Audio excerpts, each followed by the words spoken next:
Hola, buenas tardes. Mi nombre es María Aranza Zuballón y hoy vamos a iniciar lo que es la sesión de marketing estratégico. A lo largo de esta sesión, pues bueno, primero voy a presentarme.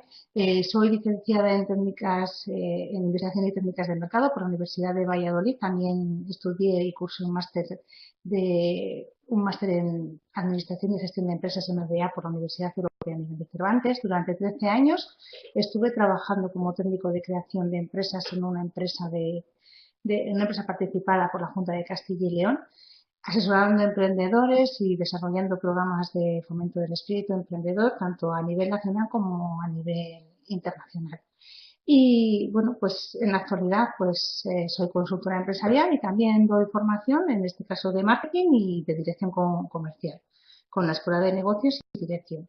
Pues una vez hechas las presentaciones, lo que voy a pasar es a ver lo que vamos a ver a lo largo de la sesión de hoy. He estructurado esta sesión en dos bloques. El primer bloque sería la introducción del marketing y un segundo bloque que sería el marketing estratégico. En este primer bloque lo que vamos a hacer es ver una pequeña introducción del marketing para luego estudiar lo que es la estrategia.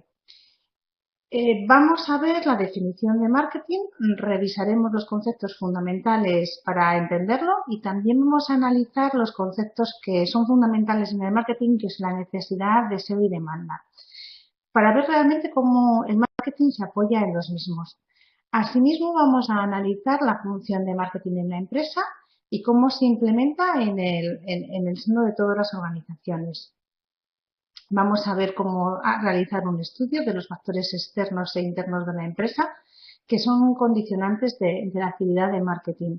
Y todo ello nos hará llegar al tema fundamental de esta sesión, que es la estrategia de marketing. Veo fundamental primero trabajar esta pequeña introducción porque es un aspecto muy importante, ¿vale? Porque se apoya realmente el marketing en todos estos conceptos. Bueno, lo que es dicho que definiremos el marketing, los conceptos básicos, utilidades de marketing, funciones de marketing y los factores, para luego entrar al grosso de la sesión, que sería la estrategia de marketing. Pues, ¿qué entendemos por marketing?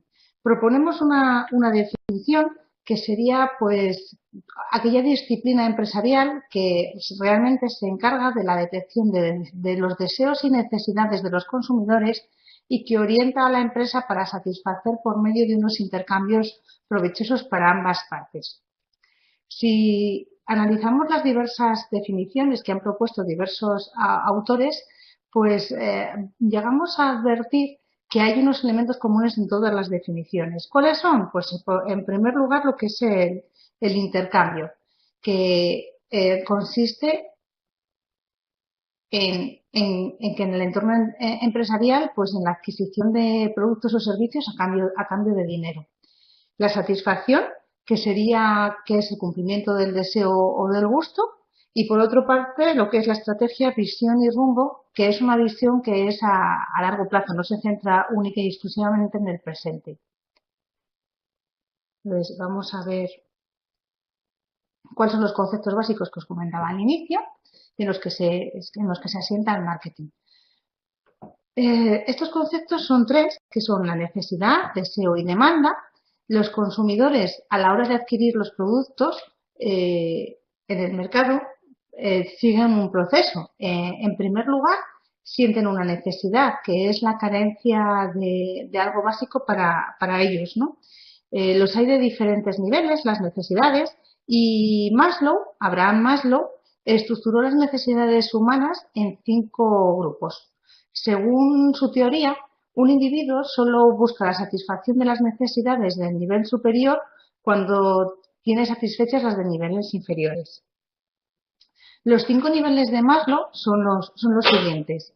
Por un lado tenemos la autorrealización, el reconocimiento y la autoestima, serían los de niveles superiores, pertenencia y amor, seguridad y estabilidad, y básicas y fisiológicas. El primer nivel serían las fisiológicas y las básicas. El segundo nivel, las de seguridad y estabilidad. Maslow, como os he dicho, no pasaría a las de nivel superior hasta que no están satisfechas las de nivel inferiores. Después pasaríamos a las de pertenencia y amor, Posteriormente estarían las de reconocimiento y autoestima y, por último, las de autorrealización. Como decíamos, el proceso de la adquisición de productos se inicia primero se siente una necesidad, en segundo lugar se siente el deseo, que está asociado a esa necesidad, que es el anhelo de conseguir algún medio para satisfacer una necesidad. Por ejemplo, si tenemos sed, pues podemos, digamos, adquirir una bebida pues para satisfacer esa sed. Un deseo es la voluntad de satisfacer la necesidad existente en una persona. Y una misma necesidad se puede satisfacer de modos muy diferentes y va a depender pues, de factores que pueden ser extrínsecos o intrínsecos. Los extrínsecos pues, son factores del ser humano que son externos a él, como pueden ser los factores sociales, económicos y culturales, estímulos del marketing a través de la publicidad y bueno, pues todos los factores que son externos a la persona. Y los intrínsecos son inherentes al individuo, que son las características personales del mismo y que ya depende pues de su nivel de educación, su estatus social, de las relaciones, su situación financiera e incluso puede depender del propio momento de la persona. En este punto debéis de tener en cuenta de que sí que es posible que los expertos del marketing puedan actuar haciendo que su público objetivo realmente sienta el deseo hacia los productos o servicios que una empresa ofrece. Entonces, pero debéis de tener en cuenta que no siempre la existencia de un deseo implica automáticamente la satisfacción de una necesidad, porque esto nos implica el tercer factor que sería lo que es la demanda. En tercer lugar, pues como os comentaba, es la demanda de un producto o servicio, que realmente es lo que nos va a satisfacer el deseo, que es la búsqueda real de un producto o un servicio que nos va a satisfacer esa necesidad. Por ejemplo, si tenemos hambre, pues podemos ir a un restaurante o a una tienda de alimentación. Si queremos trasladarnos, pues podemos ser pues a través de un transporte o un transporte público, un automóvil, un taxi, etcétera, ¿vale? Eso es lo que es la demanda. Surge cuando un consumidor realmente está expresando un deseo y se trata de satisfacerlo adquiriendo un determinado producto o un servicio. El marketing realmente en este punto sí que puede identificar y estimular y desarrollar la demanda, canalizándola hacia los productos y servicios que ofrece una empresa.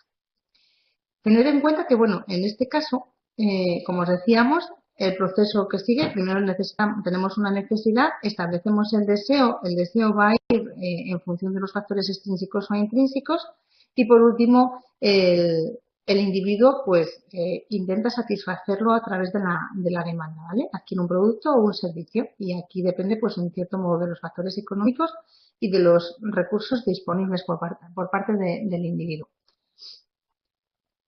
Tener en cuenta que las empresas trabajan este conjunto de necesidades y también las incorporan dentro de la publicidad. Si tenemos en cuenta lo que es la pirámide de Maslow, lo que os comentaba anteriormente, las necesidades fisiológicas de seguridad, sociales, autoestima y autorrealización, podemos ver un ejemplo de Coca-Cola. En cierto modo, como los anuncios de Coca-Cola pues no se centran solo en la necesidad básica fisiológica, que sería la de satisfacer la sed, sino que también trata de satisfacer otras necesidades o de hacer que el individuo a la hora de adquirir una Coca-Cola pues también sienta que como que pertenece a un grupo social, incluso bueno pues de pertenecer a un grupo, ¿vale? Entonces que sería pues social y en cierto modo amor, porque también Coca-Cola trata el tema de la felicidad. Entonces, pues en cierto modo también se está centrando en las necesidades de autoestima, ¿vale? Entonces, daros cuenta que un producto que en cierto modo está pensado para, satisfacer la sed, en cierto modo, pues realmente es una bebida, pero realmente se centra en otros aspectos, ¿vale? Lo debéis de considerar. Bueno, una vez que nos hemos centrado en los conceptos de necesidad, deseo y demanda, pues vamos a tratar de analizar lo que es el concepto que está asociado a la satisfacción de la demanda, que es la utilidad del producto. El producto o servicio debe ser entendido como un bien o servicio que realmente satisface una necesidad. Hay que tener en cuenta que el grado de satisfacción va a depender de cada persona y que se puede medir a través de los conceptos de utilidad, que es lo que vamos a analizar ahora. Las actividades de las empresas dan distintos tipos de utilidad. En principio tenemos la utilidad de forma o estado, que es la utilidad que se proporciona al componer un producto, de tal forma que tiene mayor valor que cuando las piezas están por separada. Por ejemplo, una bicicleta es algo más que dos ruedas. La siguiente utilidad sería la utilidad del lugar, que es que se encuentra accesible, por ejemplo, un helado en una playa. Utilidad de tiempo, en el momento que un cliente lo necesite, por ejemplo, los productos deshidratados que pueden conservarse durante más tiempo. Utilidad de posesión, tener el producto o servicio cuando el cliente lo desee. Se logra por medio de la venta. Y utilidad de información, el producto es más útil cuanto mayor es el grado de información que las personas poseen de él. Su disponibilidad, lugar donde puede adquirirse, modo de uso o otras cuestiones, ¿vale? En este caso, el marketing, ¿cómo crea utilidad? Porque estas son las utilidades que crean las empresas. La utilidad del marketing viene pues por la utilidad de forma, viene por la utilidad de forma o estado que permite conocer las preferencias de los clientes de tal forma que así un producto o un servicio se puede ofrecer de forma que se adapte mejor a las mismas. La utilidad de tiempo, que es a través de la distribución, pues que es, digamos, la herramienta del marketing que se ocupa de ofrecer el producto en el momento y en el lugar que el cliente realmente lo desea. O la utilidad de posesión, que se trata de que las funciones del marketing son las del producto y precio, que es la que hace que la adquiera el producto y el consumidor. Y por último, la utilidad de información, que en este caso se encarga de las variables la herramienta encargada del marketing es la herramienta de comunicación o de promoción. Una vez que conocemos también el concepto de utilidad de demanda, el siguiente aspecto que vamos a analizar es qué es el marketing dentro de la empresa y cómo tiene que ser entendido. Entonces, el marketing dentro de la empresa se debe entender desde dos niveles. Por un lado, el de gran escala, que sería dentro del propio sistema económico, que lo que va a permitir es un conocimiento o es enlazar la oferta con la demanda, de tal forma que se conozcan los hábitos y las preferencias de los consumidores, así como también que los consumidores conozcan las características de los productos y de los servicios. Y a una menor escala, dentro de la empresa, pues adaptando la oferta de la empresa con el fin de comercializar los productos y servicios que satisfagan realmente las necesidades de los clientes.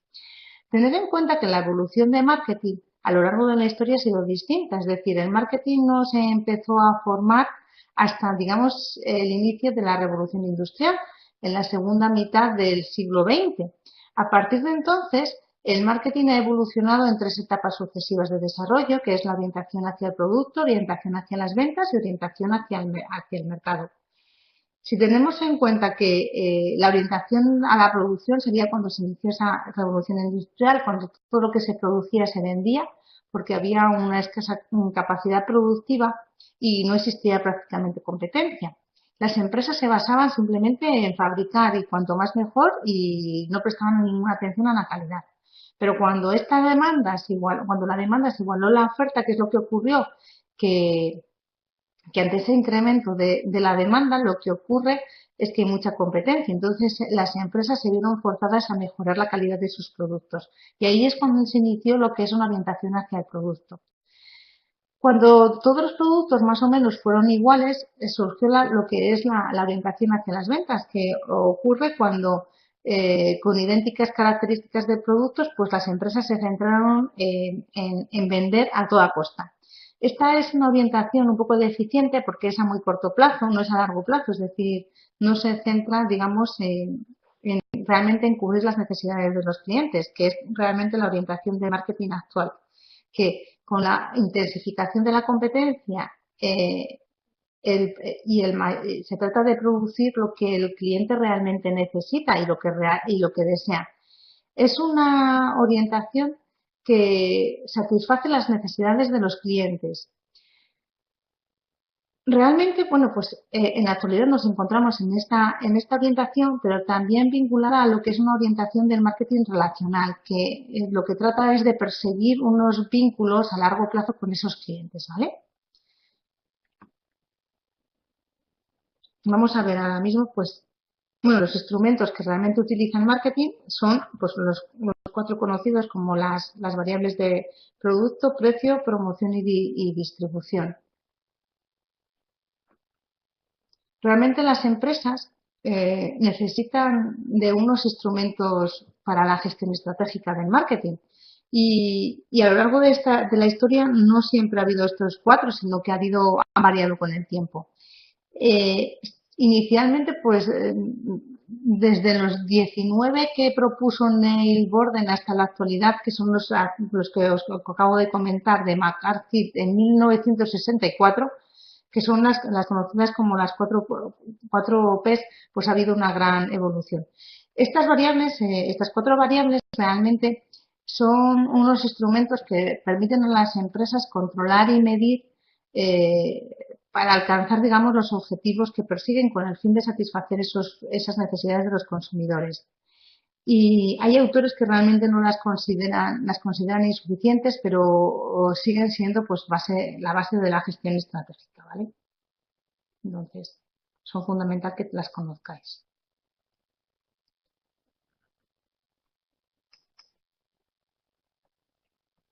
Vamos a ver cuáles son las vertientes del marketing.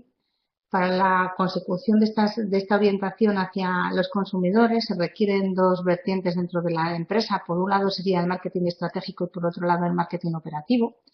El marketing estratégico, comentaros que es el que trabaja directamente a largo plazo y que sí que se fija en las necesidades de los consumidores y que están tomadas como base para la orientación de la empresa. Se basa en el estudio de estas cuatro P's desde el punto de vista de que la empresa, cuanto mayor cuota de mercado tenga, cuanta mayor cuota de mercado va a ganar, pues mejor será. Entonces, ganará aquella empresa que realmente sea capaz de obtener un mejor producto, un mejor precio, una mejor promoción o una mejor comunicación. Implica realmente un análisis estratégico de los factores de la empresa, tanto internos como externos, que ahora lo vamos a ver, y identificará los productos y mercados óptimos y tiene que establecer los objetivos y directrices estratégicas. Y por otro lado, el marketing operativo, que como su nombre indica, pues es digamos, el de las acciones, trabaja a corto plazo, implementa las acciones tácticas necesarias para cumplir los objetivos de las ventas, digamos, que se hayan establecido dentro del marketing estratégico y que realmente nos lleguen a hacer conseguir esos objetivos pues utilizando las cuatro P's, el producto, precio, promoción y distribución, para poner en marcha pues unas acciones específicas. Así pues podemos resumir realmente que el marketing estratégico dice dónde vamos a ir a largo plazo en la empresa, mientras que el operativo son realmente las acciones necesarias para llegar a ese objetivo, ¿vale? Esto es desde el punto un poco de vista teórico, pero sí que es un conveniente que conozcáis estas dos vertientes. ¿No ves? ¿Esto qué nos lleva? Pues ya a lo que es la estrategia. Entonces, ¿qué vamos a analizar? Pues en este apartado, en este bloque, vamos a ver la definición de la estrategia, los niveles de estrategia, la formulación de la estrategia, misión, visión y cultura, que es la estrategia corporativa, análisis de la empresa, el interno y el externo, los tipos de estrategia que vamos a estudiar, cómo se evalúan y se seleccionan, cómo se implantan y cómo se controlan dentro de la empresa. Pues empezamos lo que es con la definición de la empresa, dentro de las diversas, dentro de las diversas definiciones que han propuesto diversos autores, nos hemos quedado pues con la definición de la estrategia empresarial. Realmente es el patrón que marca la razón de ser y los objetivos principales de la empresa y el modo en los que pueden ser alcanzados mediante el desarrollo conjunto de todos sus departamentos, trabajando de modo unificado y con una misma orientación. Es, por tanto, el modo de vincular la actividad de la empresa con las circunstancias de su entorno para asegurar su éxito y su rentabilidad. A la hora de, digamos, formular las estrategias, se deben de tener en cuenta pues un conjunto de conceptos. Esta definición realmente está tratando pues sobre los conceptos del entorno, que serían pues todos aquellos factores externos que influyen dentro de la empresa y que es importante que el objetivo de la estrategia se adapte, las estrategias de la empresa se adapten a ese entorno. Y no solo hay que tener en cuenta que el entorno influye dentro de la empresa, sino también sería conveniente que las empresas trataran, digamos, de modificar el entorno en la medida de lo posible, que es muy difícil, pero que de tal forma que haga que sea más favorable para la misma. El entorno lo forma, pues, como os he comentado antes, los factores externos, que son los factores macroeconómicos, que vamos a ver cuáles son, que son la situación del país, circunstancias sociopolíticas, etcétera, y también los propios del sector. Vamos a ver luego con distintas técnicas de cómo analizarlo. La definición de la estrategia, como decíamos, pues también trabaja sobre temas de competitividad. La estrategia empresarial debe conocer y tener en cuenta todas las acciones y estrategias de la competencia para ver exactamente cómo trabajan y ver cuáles son las acciones que tiene que tomar nuestra propia empresa. La rentabilidad. Tener en cuenta que aquellas empresas que son más rentables son las más competitivas y se debe de tener en cuenta no solo la rentabilidad a corto plazo, sino también la de medio plazo y la de largo plazo, ¿vale? Los recursos y capacidades de la empresa en los que realmente van a basar su ventaja competitiva. Y por último, el campo de actividad, que es saber realmente en qué negocios va a competir nuestra empresa, ¿vale? Existe un proceso a la hora de formular las estrategias.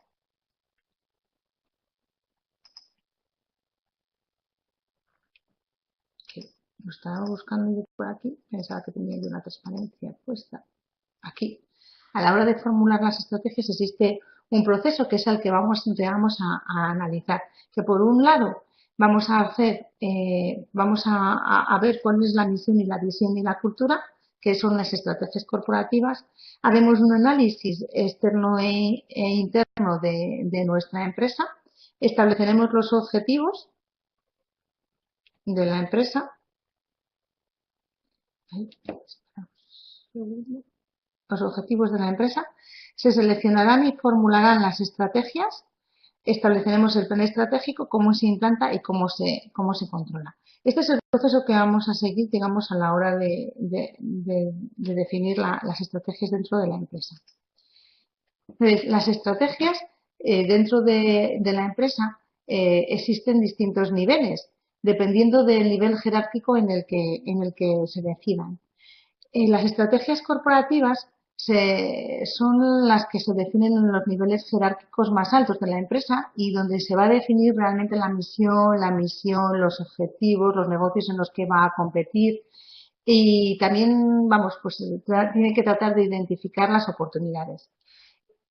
Un ejemplo sería, pues por ejemplo, una estrategia corporativa habría que analizar la misión y la visión pues de un hotel, ¿vale? Ese sería, digamos, nuestra estrategia empresarial. Y las estrategias de negocio o competitivas pues se fijan realmente en las acciones para competir en el negocio que ha marcado la estrategia corporativa con los recursos existentes y planificando los necesarios, ¿vale? Aquí es donde realmente se definen las unidades estratégicas de los negocios, que serían las actividades del propio negocio. En un hotel, pues podemos definir tres unidades estratégicas. Por un lado tendríamos la explotación hotelera por habitaciones, por otro lado la explotación del propio bar, restaurante y las salas de fiestas y una tercera unidad de negocio que podría ser pues la explotación de salas de reuniones y de conferencias. Y por último serían lo que son las estrategias funcionales, que son las estrategias de cada una de las unidades de negocio y para conseguir los objetivos establecidos para cada una de ellas, que serían realmente las acciones a llevar a cabo, ¿vale? Pues empezamos con las estrategias corporativas.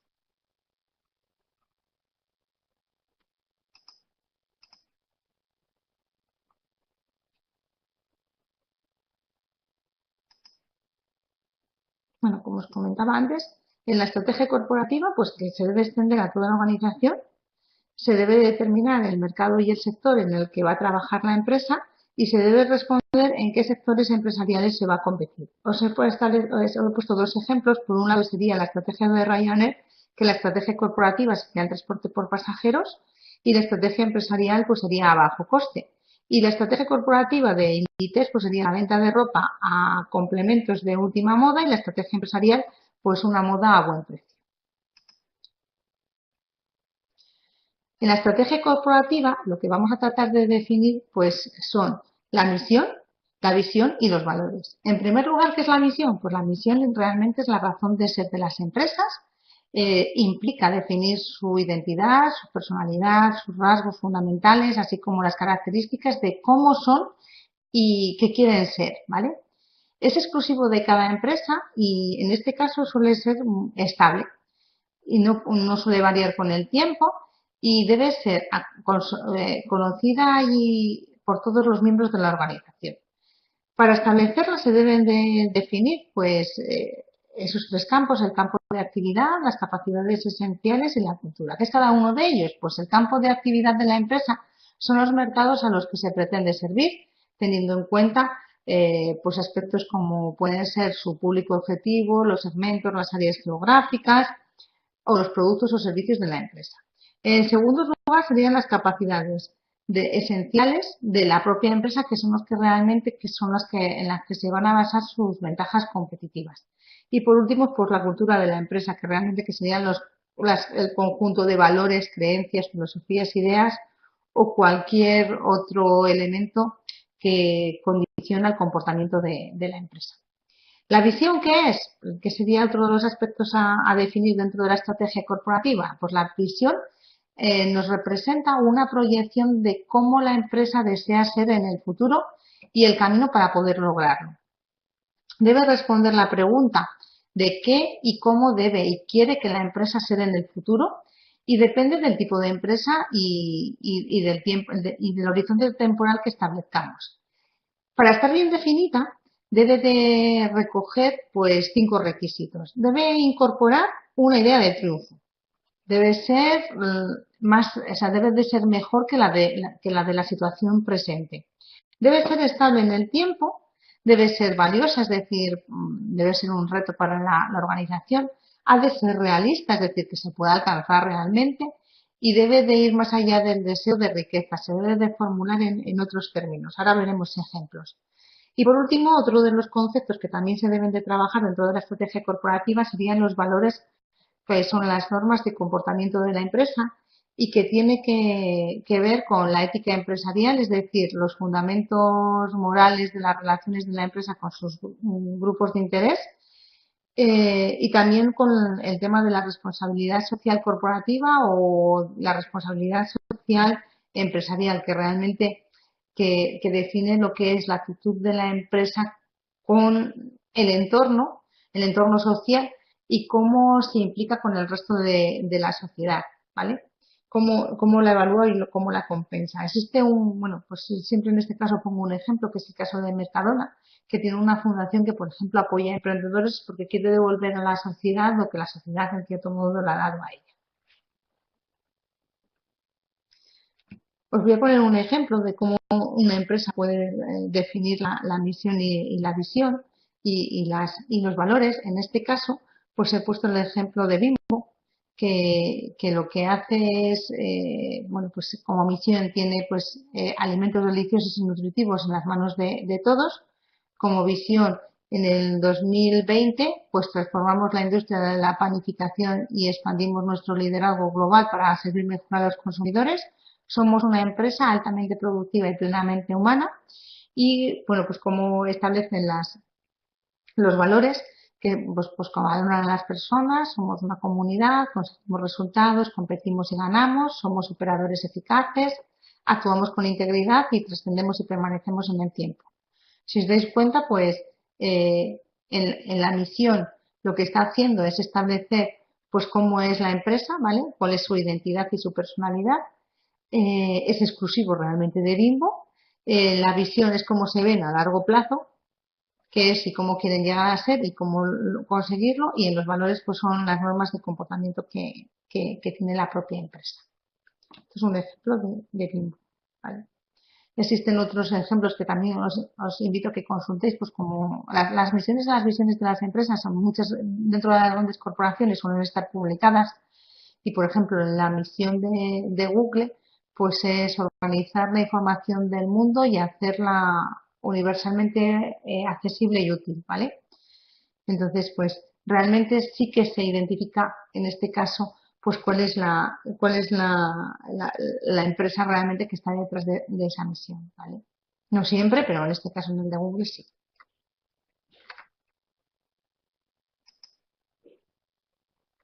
El siguiente aspecto, después de que hemos analizado la misión, la visión y los valores de la empresa, pues sería analizar la situación de la empresa. Se puede, digamos, para ello es necesario evaluar unos factores que influyen dentro de la misma y que son el análisis externo, que sería por un lado el microentorno, que sería, bueno, el macroentorno, que sería el entorno genérico y cómo afecta a la empresa, y el microentorno, que sería en todo lo que es cómo afecta el sector dentro de la empresa. Y por otro lado, lo que es el análisis de la empresa, ¿vale? El análisis interno, que sería analizar la empresa internamente. El objetivo es analizar pues cuáles son el objetivo es ver las debilidades, fortalezas, oportunidades y amenazas que el entorno pues eh, digamos cómo afecta el entorno a la empresa. Entonces, dentro de los factores externos, pues se debe de considerar realmente que el entorno influye siempre en una empresa, ya que está compuesto por unos factores que no son nada controlables por la misma. Se debe de considerar dos niveles, como os he comentado. Por un lado, el entorno general o macroentorno y por otro lado, el microentorno, que sería lo que es el sector. El objetivo es ver qué aspectos positivos pueden ser explotados por la empresa o, por el contrario, qué amenazas hay que evitar en la medida de lo posible. En cuanto al análisis del entorno, existen diversos enfoques. Nosotros nos vamos a centrar en el perfil estratégico del entorno, que analiza por los factores políticos, económicos, socioculturales, tecnológicos y ecológicos. ¿Vale? Y también vamos a analizar las 5 fuerzas de Porter para analizar el microentorno. Pues vamos a empezar con el macroentorno,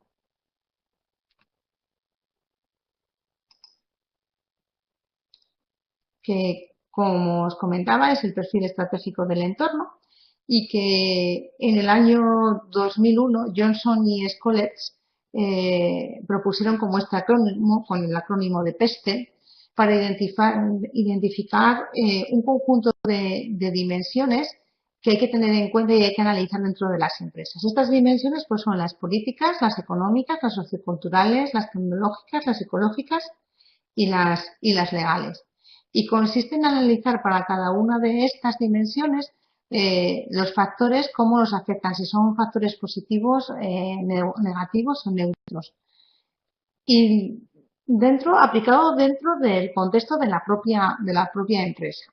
Los factores positivos, ¿en qué se traducen? Pues se van a traducir en oportunidades y los negativos en amenazas. ¿En qué consiste? Pues en que la empresa se va a aprovechar esos factores positivos y que los negativos trate de minimizarlos en la medida de lo posible, ¿vale? Porque como hemos dicho antes, son factores que no son controlables por la empresa, entonces hay que intentar, si es posible, poderlos controlar, que serían, esto lo pueden lograr las grandes empresas o empresas muy pioneras dentro de un producto o de un servicio y bueno, pues intentar saber beneficiarnos de los factores realmente positivos. ¿Cuáles son los factores? Pues como os comentaba, los factores políticos, pues que hay que analizar pues la estabilidad política del país, decisiones gubernamentales, las decisiones en materia de impuestos, en materia de política exterior, pues entre otros factores. ¿Qué factores en el económico? Pues hay que ver los indicadores económicos, el área geográfica donde se ubica la actividad de la empresa, cómo influye dentro de la misma, las épocas de crisis, cuáles son los ciclos económicos, las políticas en innovación, etcétera. Los factores socioculturales que se han tenido en cuenta pues sean aquellas creencias, ideales o bueno, pues los comportamientos de las personas y de la sociedad y que en este caso la empresa son muy importantes que tengan en cuenta. La tecnología, pues que recoge la materia de investigación y tecnología, lo que es todo el tema pues de investigación y desarrollo dentro de su entorno. La ecología, daros cuenta que cada vez es más importante y que puede suponer, actualmente hay una normativa medioambiental y unas reglas sociales que deben de ser muy tenidas en cuenta por parte de la empresa. Y por último, lo que son los factores legales, que serían pues las normativas y trámites que realmente pueden impactar en el desempeño de la empresa. Esto con respecto al análisis del entorno. Aquí os propongo que, digamos, que me digáis pues un conjunto de pues cuáles que conteste de forma correcta a qué corresponde pues a los cambios legislativos, la demografía, el acceso tecnológico, la crisis económica, los aspectos éticos, las subvenciones, las infraestructuras y las políticas de innovación.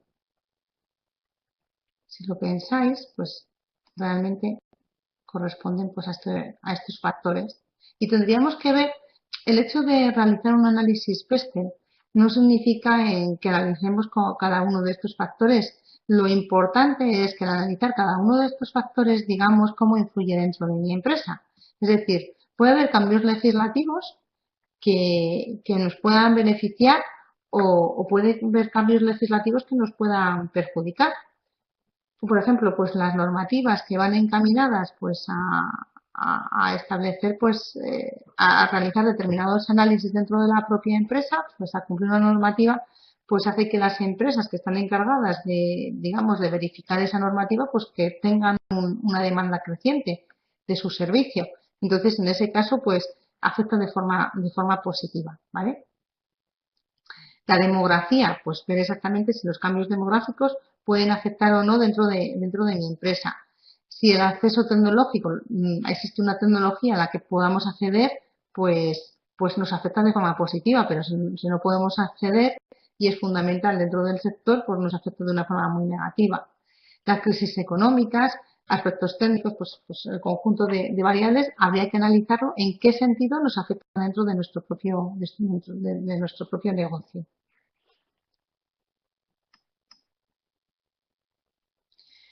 Y una vez que hemos analizado el entorno general, pues vamos a analizar el entorno, lo que es el microentorno.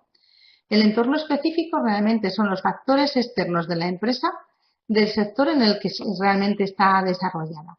El objetivo, ¿qué es? Es conocer cómo es la situación competitiva de la empresa y quiénes son las empresas de la competencia, los clientes, los proveedores, así como, por ejemplo, las normativas que lo están regulando, ¿vale? La competencia de una empresa realmente es toda aquella empresa que nos ofrece productos o servicios sustitutivos y pueden estar analizadas desde dos vertientes. Desde el punto de vista de la oferta, pues la competencia serían pues aquellos productos que ofrecen productos similares, pues por ejemplo, Si somos una empresa dedicada a vender agua, pues serían todas las aguas minerales la competencia. Pero desde el punto de vista de la demanda, no solo hay que tener en cuenta los productos similares, sino también aquellos que satisfacen esa misma necesidad, ¿vale? Y desde ese punto de vista, pues, por ejemplo, en el ejemplo que seguíamos, en el ejemplo del agua, pues serían todas las empresas, o sea, todas las alternativas de bebidas que un consumidor puede elegir, ¿vale? El objetivo del análisis de este entorno específico, pues igual que el entorno macroeconómico, es analizar las oportunidades y las amenazas que el entorno ofrece a la empresa con el fin de explotar las oportunidades y minimizar en la medida de lo posible pues las amenazas. Entonces, cuando estéis analizando en el caso que os propondremos al final del módulo de marketing, tener en cuenta que cuando estéis analizando el análisis PESTEL o el análisis del microentorno, por favor, poner en qué sentido os está afectando dentro de la empresa.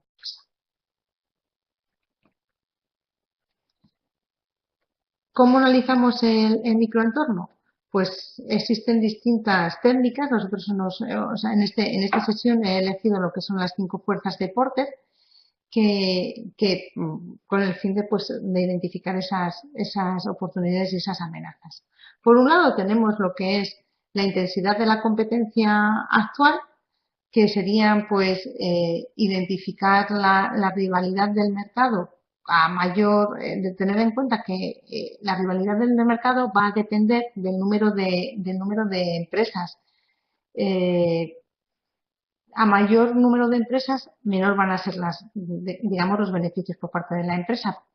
Y también, pues a mayor número de empresas puede ser menos atractivos. Por otro lado, cuando hay un gran número de empresas también es un indicativo del potencial del mercado. ¿Qué factores debemos de considerar en la intensidad de la competencia actual? Pues en este caso debemos de considerar factores como el número de competidores que hay, el crecimiento de la industria, qué barreras de entrada o salida hay en el mercado, la estructura de costes necesaria, los sistemas de producción, etcétera, ¿vale? En cuanto a la amenaza de nuevos competidores, sería otro de los factores a analizar dentro del análisis de las 5 fuerzas de Porter, que mide realmente el número de competidores interesados en introducirse dentro del mercado, que será mayor cuanto más atractivo sea el mismo, ¿vale? ¿Qué factores hay que analizar en este sentido? Pues las barreras de entrada pueden ser muy fuertes, como pueden ser las concesiones administrativas, necesidades de inversión también muy elevadas, los costes de cambio, las economías de escala, etcétera. Y también puede ser, digamos, las barreras, puede ser un factor a analizar y hay que tener en cuenta por lo que es la reacción de las empresas existentes, ¿vale? Pues si acaso pues pueden, digamos,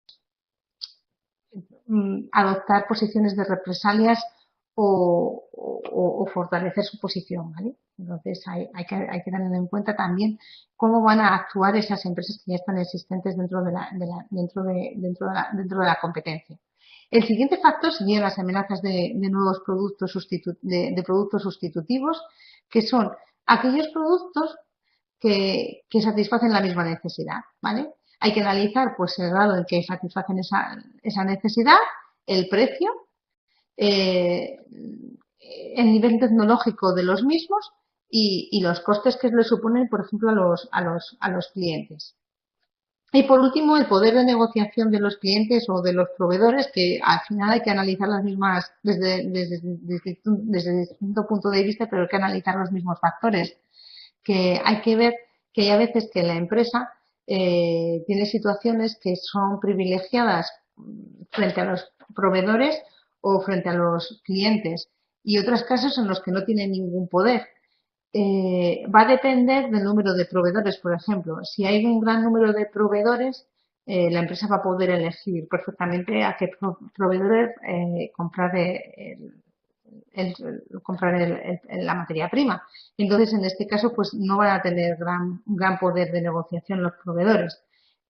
Sin embargo, si hubiese un único proveedor, realmente el poder de negociación lo va a tener el proveedor, no la empresa, ¿vale? ¿Qué factores hay que analizar? Pues los volúmenes de compra realizados por parte de la empresa, la diferenciación de unos productos con respecto a otros, que sean productos perecederos, etcétera. Y con respecto a los clientes, pues pasa lo mismo. Os he puesto dos ejemplos. En este caso, bueno, es de Inditex, en el que se analizan pues cómo las 5 fuerzas de Porter, pues el poder de negociación de los proveedores, cómo afecta dentro de la empresa. En este caso, pues por ejemplo, el poder de negociación de los proveedores, puesto que es una empresa que desarrolla la mayor parte de la actividad, la tiene integrada dentro de su propio proceso productivo, lo que ocurre es que los proveedores apenas tienen casi poder de negociación porque se limitan a suministrar prácticamente solo las materias primas. Amenaza de sustitución, pues en cambio es, digamos, un factor que debe de tener en cuenta Inditex porque realmente es un sector en el que la posibilidad digamos, de adquirir productos similares es muy grande. ¿Vale? En el caso de la rivalidad competitiva, pues tiene una rivalidad que es muy alta, ¿vale? Amenaza de nuevos entrantes, pues es más difícil porque realmente las empresas de textil son empresas grandes que se benefician de economías de escala, que tienen contratos atractivos con los proveedores y que tienen una curva de experiencia que hace que los costes sean inferiores, con lo cual es un factor que no les va a afectar en gran medida porque realmente pues tienen unas barreras de entrada muy elevadas, con lo cual es más difícil que entren nuevos competidores. Y el poder del consumidor, pues en este caso apenas tiene casi poder, porque si os dais cuenta, pues el consumidor pues no puede negociar con la empresa, es decir, adquiere realmente el producto al precio que ella estipula, se puede realmente ir a la competencia, pero no puede negociar el producto.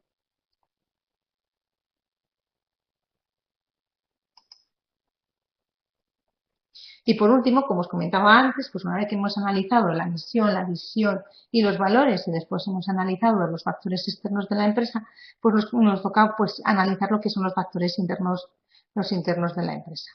Y en este caso, tener en cuenta que son los factores que realmente los factores son en los que se deben basar la ventaja competitiva de la empresa.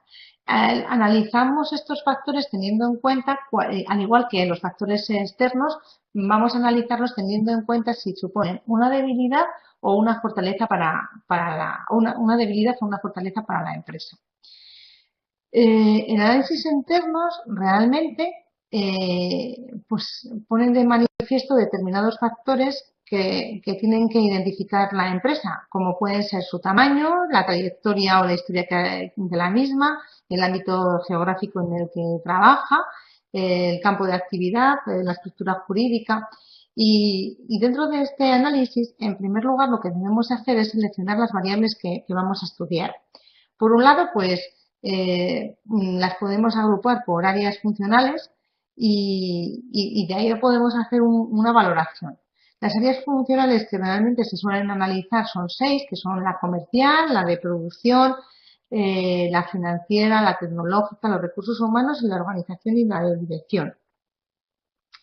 Y una vez analizado, tenemos que hacer una valoración positiva o negativa, cómo afecta dentro de la empresa, es decir, y si la podemos mejorar o cómo debemos, digamos, explotar las fortalezas y mejorar, digamos, las deficiencias. Una vez que hemos hecho estos análisis, del análisis externo y el análisis interno, vamos digamos, a recoger todas las conclusiones que hemos realizado dentro de lo que se conoce como el análisis DAFO.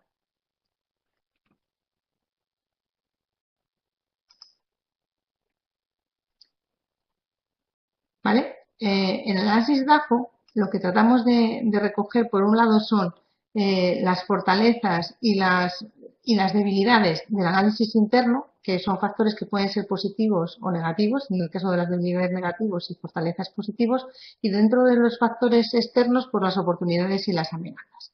Es lo que os comentaba antes, que no consiste solo en realizar un análisis, sino saber exactamente cómo afectan a la empresa, si nos afecta de forma negativa y de forma positiva, con el fin de pues, tomar las acciones oportunas pues, para mejorar la situación competitiva de nuestro negocio. Aquí os pongo pues, un conjunto de ejemplos, o sea, un conjunto de preguntas en el que deberéis de pensar exactamente cómo pueden afectar dentro de la empresa y a qué corresponden, si es una amenaza, una oportunidad, una fortaleza o una debilidad. Pues en el caso de si existen nuevas tecnologías en manos de otras empresas, pues estamos hablando de que si la respuesta es positiva, realmente podría ser una amenaza, ¿vale? Porque estamos diciendo que hay tecnologías que están en manos de otros, de la competencia, ¿vale? ¿En qué cosas son las que mejor hace tu empresa? Realmente serían, pues, el listado de esta pregunta realmente correspondería a una fortaleza. Si hay cambios en los gustos o modas que amenacen el futuro de los productos o servicios de nuestra empresa, supondría una amenaza. Si tu empresa es fuerte en el mercado o en el segmento al que apunta y por qué, sería realmente una fortaleza. ¿Qué cosas son las que la empresa hace peor que la competencia? Pues el listado supondría una debilidad. ¿Qué ambiente laboral existe en la empresa? Pues depende. Si es positivo, sería una fortaleza y si es negativo, sería una debilidad.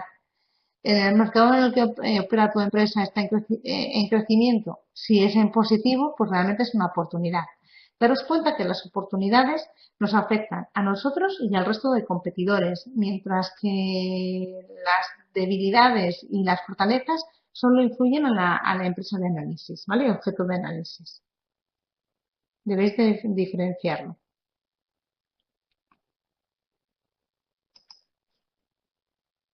Aquí tenéis lo que son las respuestas a las preguntas que estábamos planteando. Y ya entramos en lo que es la definición de las distintas estrategias. Pero previamente a lo mismo, sí que me gustaría diferenciar en que a la hora de planificar una estrategia dentro de una empresa, debe de orientarse, digamos, en cierto modo, las estrategias se tienen que orientar a conseguir explotar una ventaja competitiva. Y existen dos tipos de enfoque. Por un lado, lo que es la visión estratégica y por otro lado, el oportunismo estratégico. La visión estratégica es cuando una empresa se orienta al futuro y es capaz de sacrificar, si es necesario, los beneficios a corto plazo con el fin de obtener una ventaja competitiva a largo plazo. Mientras que el oportunismo estratégico es trabajar a corto plazo y vamos, digamos que como el entorno es cambiante, lo que hace la empresa es ir adaptándose y ir adaptándose al mismo y va definiendo las ventajas competitivas en función de las oportunidades del mercado.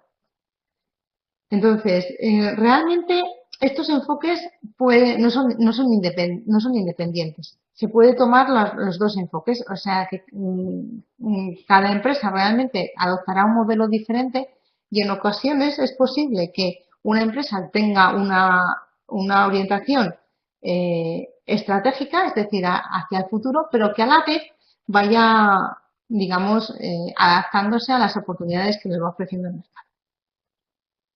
¿Qué es una ventaja competitiva? Os preguntaréis, ¿verdad? Pues una ventaja competitiva trata de identificar digamos, realmente es lo que hace que una empresa se sitúe por delante de la competencia. Esta debe ser, pues debe de reunir un conjunto de características que tiene que ser sustancial, es decir, que debe ser significativa, e importante para el público objetivo, debe ser creíble para el consumidor y debe ser sostenible en el tiempo. Y una ventaja competitiva se basa en cuatro elementos que son muy importantes a la hora de tener en cuenta dentro de la empresa. Perdona.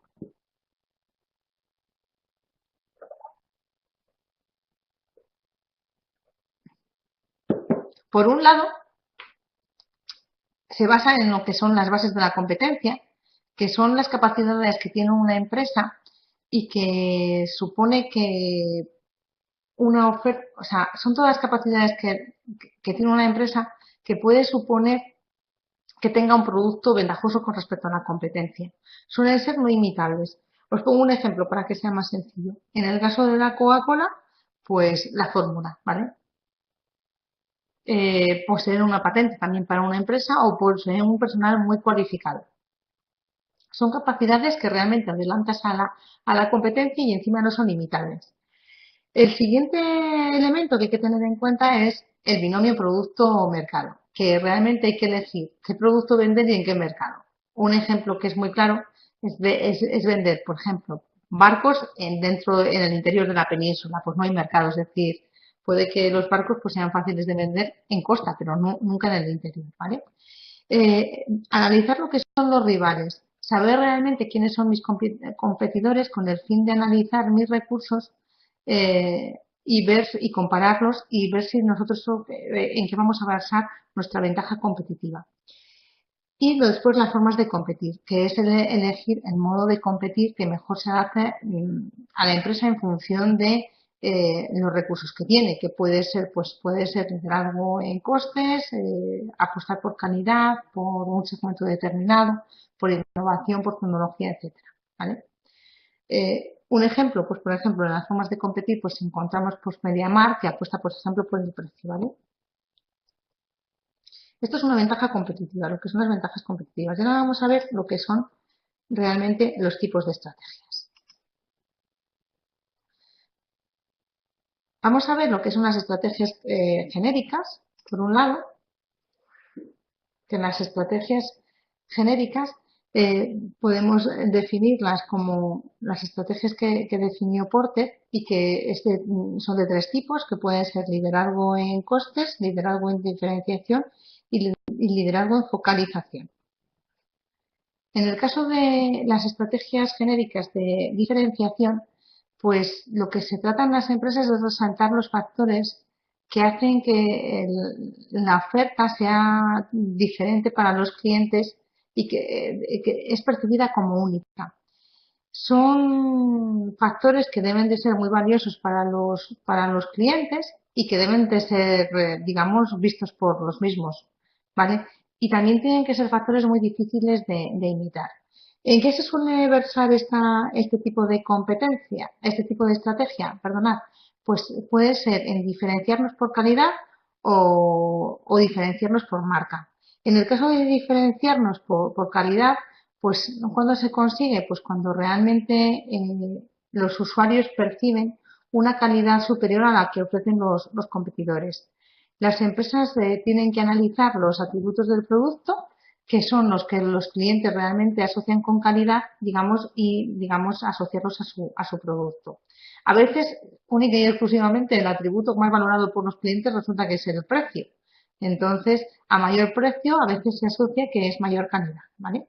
Otro tipo de diferenciación y que es muy, o sea, en este caso no es imitable, es la marca. Esta estrategia se basa en marcas reconocidas y que son asociadas, por ejemplo, a prestigios.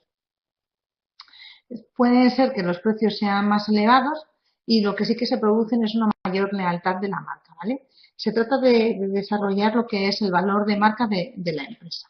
Luego veremos unos ejemplos de cada uno de ellos, ¿vale? Y luego lo que es la estrategia de liderazgo en costes. La siguiente estrategia que vamos a analizar es la estrategia de liderazgo en costes, que esto consiste cuando realmente las empresas tienen la posibilidad de reducir los costes de producción y esta se traslada al precio del producto. Y es posible si el precio es un atributo que realmente es valorado por el cliente, ¿no? Entonces, se puede conseguir, ¿por qué? Pues porque se realiza un diseño de producto, se puede desarrollar, es decir, lo que se hace es los costes de producir de diferentes formas, pues se produce realmente cuando realmente las empresas, cuando existe la posibilidad de reducir realmente el coste de producción. ¿Y cómo se puede hacer? Bien, por el diseño del producto, bien por la eliminación de añadidos, bien por la optimización de procesos productivos, por el efecto de experiencia o por las economías de escala. En el diseño de productos, pues se puede reducir el coste de producción pues, porque se reducen los costes de producción porque se producen con materias primas más baratas, porque se eliminan los servicios asociados al producto, porque se reduce el tamaño del producto, etcétera, ¿vale? En eliminación de añadidos, pues es una estrategia que, por ejemplo, utiliza mucho Mercadona, que supone eliminar atributos que el cliente no valora, ¿vale? Pues por ejemplo, en las latas de conservas de atún, eliminó la tapa metálica y la puso con tapa de papel, con lo cual supone disminuir, o sea, la caja, es decir, también eliminan lo que es las cajas, pues para eliminar también lo que es un producto que realmente está encareciendo el producto, pero que el cliente no valora. Por otro lado, la optimización de procesos productivos, que supone un coste productivo realmente producir a un menor coste que lo que está haciendo la competencia. ¿Cómo lo hace? Pues aplicando diseños en las líneas de producción, mejorando los procesos de aprovisionamientos, teniendo una maquinaria más innovadora a través de, pues también a través de los costes de las manos de obras, etcétera. En cuanto al efecto de la experiencia, tener en cuenta que a medida que las empresas van adquiriendo experiencia en la producción, pues realmente sus costes de fabricación se ven reducidos. Y por último, las economías de escala, que los costes se van reduciendo cuando se alcanzan unos volúmenes de producción muy elevados y hay costes fijos que no aumentan con el volumen de producción o no lo hacen en la misma proporción. Así, al aumentar el volumen, su coste se está diluyendo y se reduce el coste unitario de producción, ¿vale? Eso con respecto a las estrategias de liderazgo en costes. Si analizamos las estrategias de focalización o nichos de mercado, que sería la tercera estrategia dentro de las estrategias genéricas, lo que supone es que la empresa se centre en un nicho o en un segmento del mercado para adaptarse a las demandas y ofrecer una mejor oferta que las empresas que se dedican a todo el sector en general. La organización optará por una estrategia de diferenciación de costes que pueden estar bien que pueden estar combinadas, es decir, es una estrategia de focalización en una estrategia de diferenciación o una estrategia de costes, ¿vale? Y es útil para empresas que tienen unos recursos limitados. Las estrategias de focalización se pueden presentar bajo tres modalidades. Por un lado sería la concentración en la línea de productos, que proporciona productos muy específicos con un alto contenido de diseño y calidad para diferenciarse de la competencia. La concentración en un segmento de mercado que se centra en un segmento para el producto o en la concentración en un área geográfica, en una zona determinada. Todas estas estrategias se van a ver mucho más claras cuando analizamos varios ejemplos, ¿vale? Que os voy a proponer a continuación.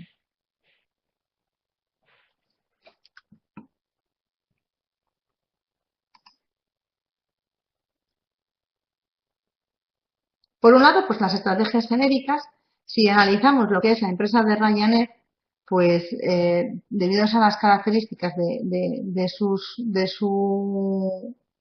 oferta, vemos que nuestro modelo es simple y de bajo coste, revolucionó el sector de las compañías aéreas y abrió a Europa a las masas. En este caso, la estrategia seguida por Ryanair es una estrategia de liderazgo en costes.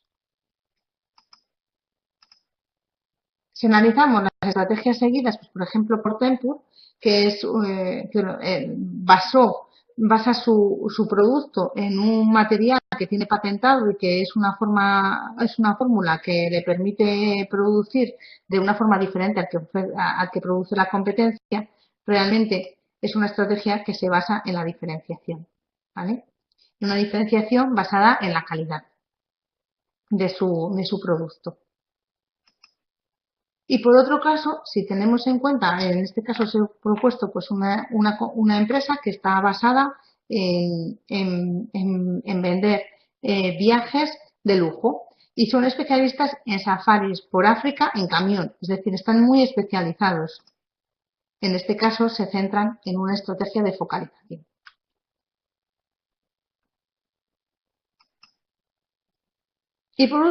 Y posteriormente, después de analizar lo que son las estrategias genéricas, vamos a analizar lo que son las estrategias de movimientos anticipados. El objetivo de estas estrategias es conseguir una ventaja competitiva, de ser el primero o el único en ofrecer un producto o en desarrollar una determinada actividad. Dentro de las leyes inmutables del marketing debéis de tener en cuenta que hay una que dice que es mejor ser el primero que ser el mejor. Esto proporciona un excelente posicionamiento competitivo y el reto de las empresas es seguir siendo los pioneros en ese mercado.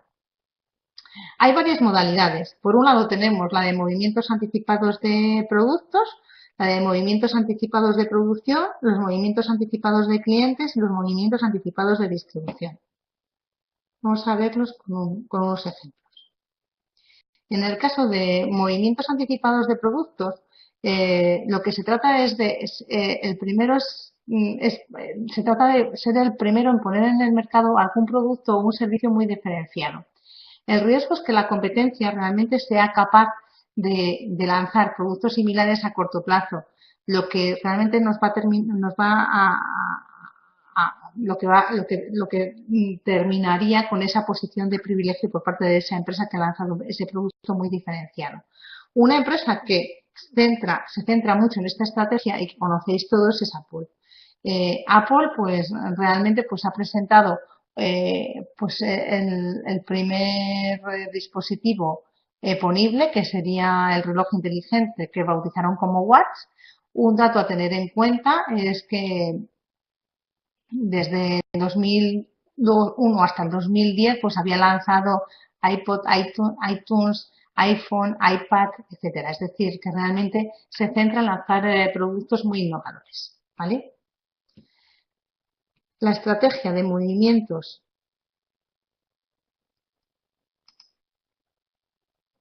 anticipados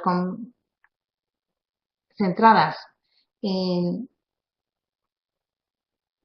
producción, perdonad, que consiste en introducir innovadores dentro del proceso productivo y que permitan poner en el mercado los productos de un mejor modo, con más calidad o más rápidamente. El riesgo es que habitualmente la competencia no tarda mucho en imitar al que ha sido el primero y anula esa ventaja esa ventaja establecida. No obstante, aquí tenemos un ejemplo de una empresa que no ha sido tan fácil de imitar, que es en el caso de IKEA, y que realmente lo que ha hecho es integrar en su proceso productivo, que sería lo que es el ensamblaje del producto, a los propios clientes, de tal forma que hace que su precio también sea inferior. Daros cuenta que estas estrategias están muy relacionadas también con las estrategias genéricas, de tal forma que es habitual que las empresas pues sigan una misma línea. En este caso, lo que hace esta estrategia de movimientos anticipados por parte de IKEA de reducir esos tiempos en producción es realmente producir un abaratamiento del producto, con lo cual IKEA está llevando a cabo una estrategia de diferenciación en coste.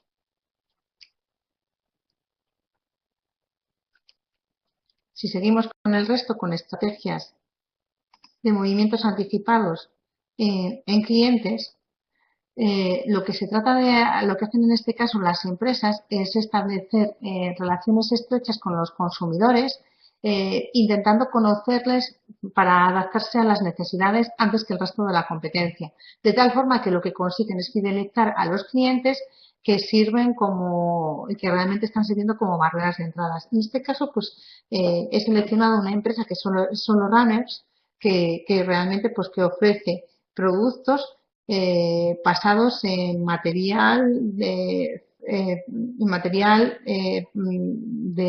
corredores y en la creación de grupos de corredores y en la creación de eventos, ¿vale?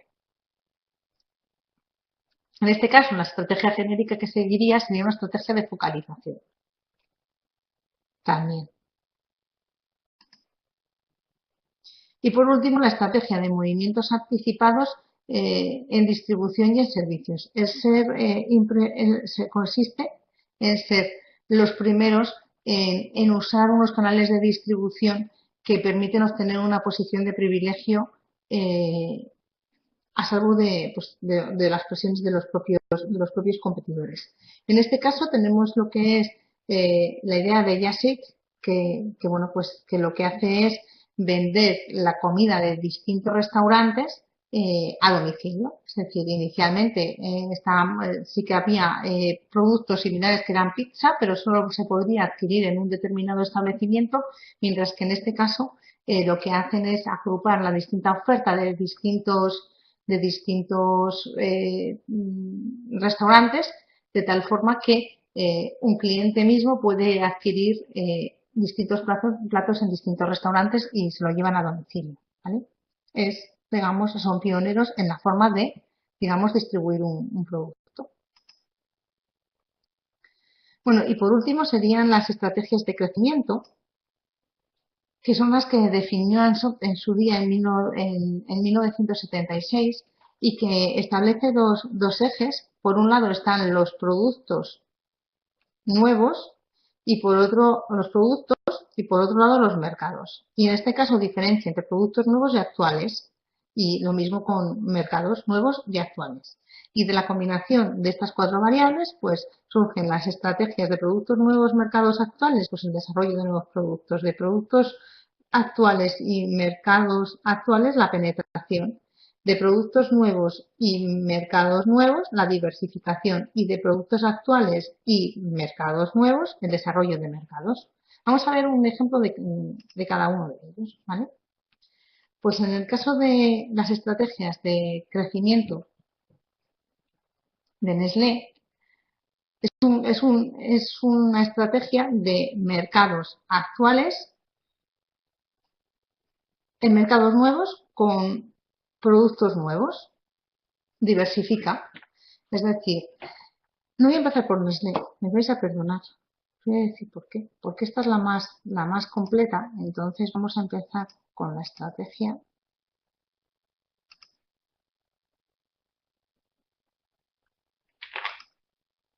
Bueno, productos nuevos, mercados actuales. Es decir, ¿qué es lo que habitualmente están utilizando las empresas? ¿Vale?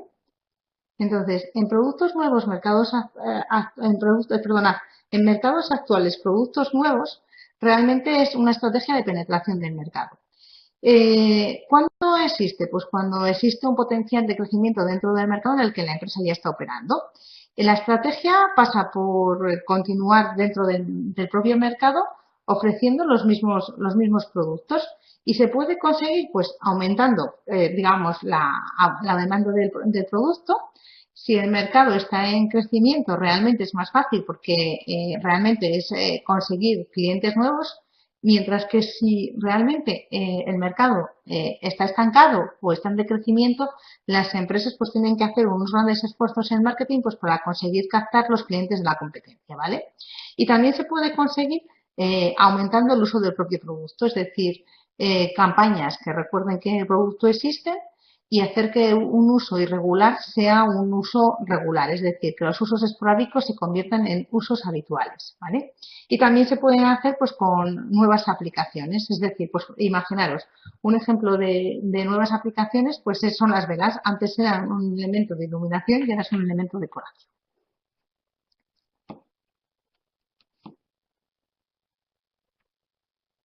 La siguiente estrategia que vamos a analizar es la estrategia de productos actuales, mercados actuales. Vale, los productos actuales, mercados actuales, es una estrategia de diversificación de mercados. En este caso, consiste en buscar nuevos mercados donde ofrecer los productos que ya la empresa ya está comercializando. Supone que para entrar en nuevos mercados se tiene que analizar el atractivo de ese mercado, es considerar si las capacidades de la propia empresa nos permiten, digamos, competir dentro del mismo, si ese mercado va a aceptar el producto que vamos a lanzar en el mismo y si tenemos ventajas competitivas con respecto en ese mercado. Y se puede realizar, pues bien, o por expansión geográfica, es decir, como el que realmente utilizan pues las grandes cadenas, en el caso, por ejemplo, de Inditex, que es el caso que ahí está expuesto, o acceder a nuevos segmentos en los que no actúe la empresa, es decir, intentar que dentro de tu propio mercado te adquieran otros segmentos diferentes, ¿vale? La siguiente estrategia sería una estrategia para tres. La estrategia de mercados actuales y de productos nuevos. En este caso, son estrategias que se tratan de aumentar la oferta actual de los productos para, digamos, explotar los mercados en los que ya tu empresa es conocida. Tú lanzas productos nuevos en un mercado en el que ya los clientes te conocen. Pueden ser pues incorporando nuevas características dentro del propio producto, que es añadir nuevos atributos a las características del mismo, o puede ser desarrollando nuevas generaciones de productos, ¿vale? Por la obsolescencia del producto actual o por situarse, digamos, en una determinada vanguardia tecnológica.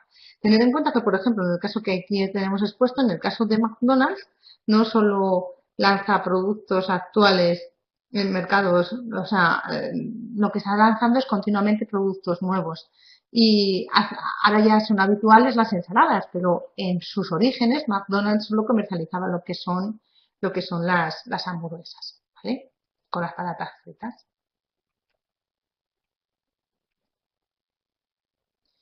Y por último, lo que es la diversificación, que en el caso de la diversificación es, digamos, sería una de las estrategias más arriesgadas de crecimiento de las empresas, puesto que supone comercializar productos nuevos en mercados que no es conocido por parte de la empresa. ¿Por qué se realiza a veces la diversificación? Pues la diversificación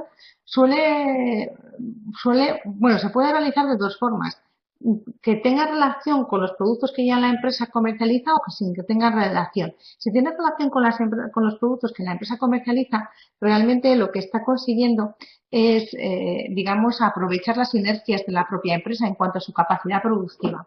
Pero si no tiene esa relación con los productos de la empresa, lo que puede estar haciendo la empresa es tratar de beneficiarse de alguna oportunidad de mercado que ella ha detectado, ¿vale? ¿Por qué? Pues porque vea que tiene un alto potencial, porque así evita la dependencia de un solo producto y porque también puede aprovechar la oportunidad de una empresa rentable, por ejemplo, a un bajo precio, en el caso de que adquiera otra compañía, o porque quiera migrar los negocios cuando los actuales ya no estén siendo rentables, ¿vale? Entonces, en este caso puede migrar. Un claro ejemplo de empresa que diversifica es Nestlé, ¿vale? Que tiene productos de comida para animales, productos de helados, tiene productos de higiene personal, etcétera, ¿vale? Y en este caso, pues no se comercializa bajo la misma marca. Ahí tendríamos que analizar las estrategias también de marca, que se ven en el apartado de comunicación.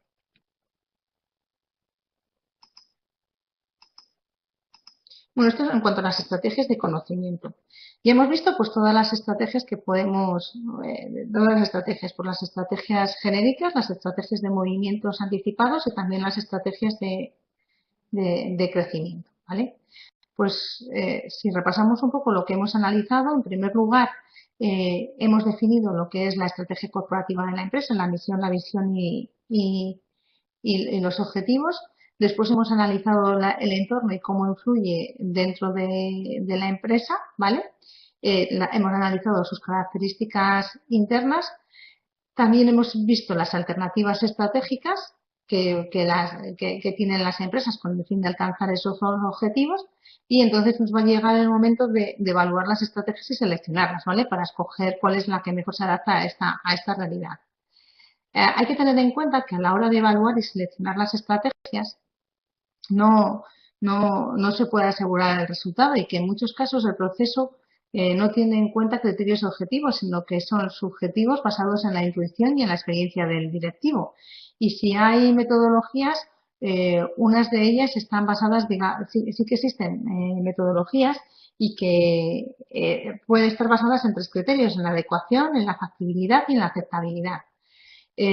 Una vez que hemos hecho pues todo lo que os comentaba antes, análisis de los parámetros fundamentales, el análisis estratégico, las alternativas estratégicas, a la hora de decidir las estrategias tendremos que ver si realmente se adecúan a nuestra empresa, midiendo el grado en el que realmente se adapta a las capacidades de la empresa con el fin de alcanzar los objetivos. Si es factible, es decir, que si es posible implantar esa estrategia con los recursos materiales que la empresa, de los que las empresas disponen, y si es aceptable, es decir, que si las consecuencias van a ser aceptables por los diferentes grupos de interés de la compañía, ¿vale? Entonces, hay que tener en cuenta tres aspectos que son fundamentales en cuanto a esa accesibilidad y que debe de ser rentable, debe de crear valor y también se debe de analizar el riesgo y las relaciones con los distintos grupos de poder de la empresa, ¿vale? Y una vez que hemos evaluado las empresas, pues consistirá en seleccionarlas y en seleccionarlas, ¿vale? E implantarlas dentro de la empresa.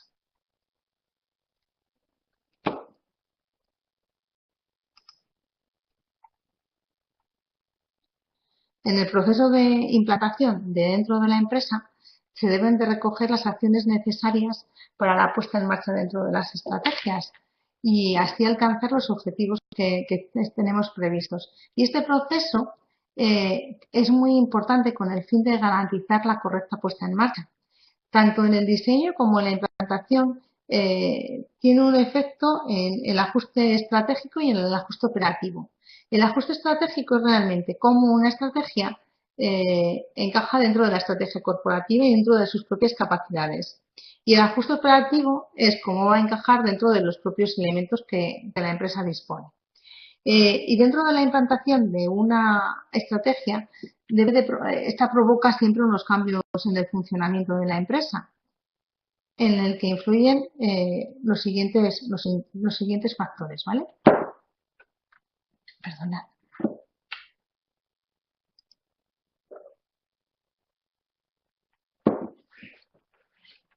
Uno es el determinante del cambio, que es identificar las causas que provocan el cambio, siendo el cambio estratégico el que va a motivar el cambio del propio modelo organizativo, es decir, cuando tenemos una estrategia, realmente nos va a implicar un cambio dentro del propio modelo organizativo de la empresa, ¿vale?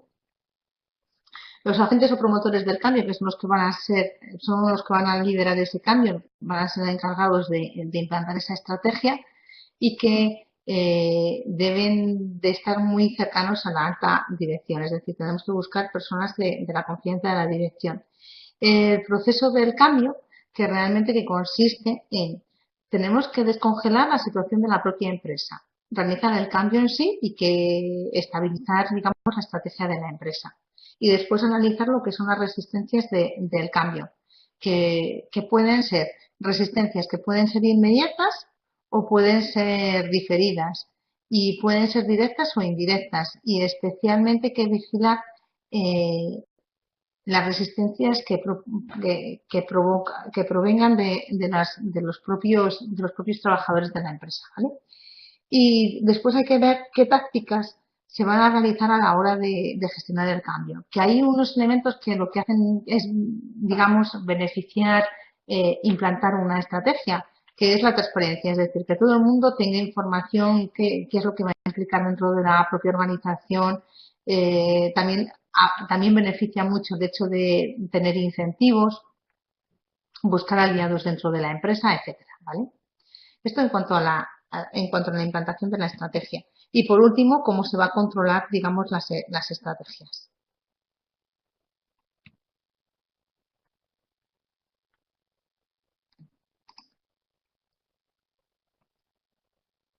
Que tenéis que tener en cuenta que en todo este proceso hay que vigilar y evaluar el cumplimiento de los planes y diseñar las acciones para que realmente se cumplan, implantando las acciones correctoras que sean oportunas, ¿vale?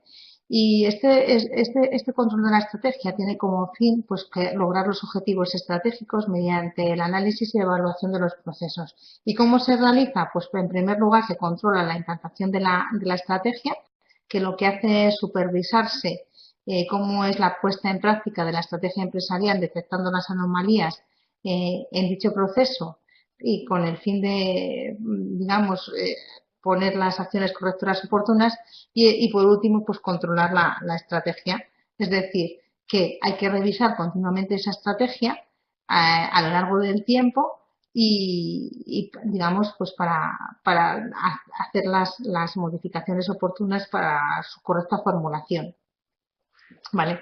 De tal forma que podamos ver cuáles son los factores del entorno que nos están afectando y poder ir adaptando a la misma, ¿vale? Hay que controlar también la estrategia, no solo controlar la implantación, sino también controlar la propia estrategia en sí y modificar si es necesario porque las condiciones del entorno hayan variado. Y esto es todo lo referente a lo que es, la estrategia. Por último, daros las gracias. Y bueno, siempre termino con una frase, que en este caso pues la he seleccionado de una película de Walt Disney, en el que se dice que aquí no nos detenemos a mirar el pasado por mucho tiempo, siempre sigue adelante, abriendo nuevas puertas y haciendo cosas nuevas. Sé curioso porque la curiosidad nos hace seguir nuevos caminos. Es de la película de Descubriendo los Robinson, la familia del futuro, y que yo os invito también que la veáis, pues porque es una película en la que se analiza mucho pues todo lo que es el cambio, el tema de las estrategias, es bastante interesante. Entonces, pues nada, muchas gracias y si tenéis alguna duda, pues que sepáis que me tenéis accesible dentro del campus y que me podéis consultar todas aquellas preguntas que creáis convenientes. Muchas gracias.